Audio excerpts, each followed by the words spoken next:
Big boss Malayalam season 7 ഇന്ന് 3 പേരുടെ family വരുവാണ്. ലക്ഷ്മി, ഒനിയൻ സാബു, നെവിൻ. ഇവരുടെ 3 പേരുടെയും ഫാമിലി വരുന്നതിന് മുമ്പാണ് ഇവർക്ക് ടാസ്ക് പൂർത്തിയാക്കാൻ കൊടുത്തിരിക്കുന്നത്. 3 പേരും കൂടെ ഒന്നിച്ച് തന്നെയാണ് ടാസ്ക് പൂർത്തിയാക്കുന്ന.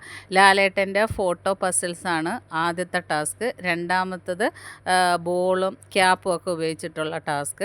അങ്ങനെ 3 പേരും ആക്ടിവിറ്റി ഏരിയയിലെത്തി ടാസ്ക് ഒന്നാമത്തത് പൂർത്തിയാക്കി.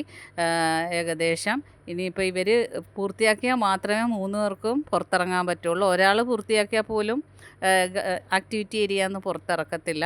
3 പേരും പൂർത്തിയായതിന് ശേഷം മാത്രമേ ഫാമിലിയെ അകത്തോട്ട് കയറ്റുകയുള്ളൂ. അപ്പോൾ ലക്ഷ്മി ഒരുപാട് സന്തോഷിച്ചിരിക്കുകയാണ് മകൻ വരുമെന്ന്. പക്ഷേ മകൻ 4 വയസ്സ് പ്രായമുള്ളതുകൊണ്ട് കയറ്റി വിടില്ലെന്നാണ് പറയുന്നത്. പിന്നെ ഇനി സർപ്രൈസായിട്ട് വരുന്നുണ്ടോയെന്നറിയില്ല. ലക്ഷ്മിയുടെ ഹസ്ബൻഡും അമ്മയുമാണ് വരുന്നത്. ബാക്കി അപ്ഡേഷനുമായിട്ട് വീണ്ടും കാണാം. എൻ്റെ ചാനലൊന്ന് സബ്സ്ക്രൈബ് ചെയ്യണം.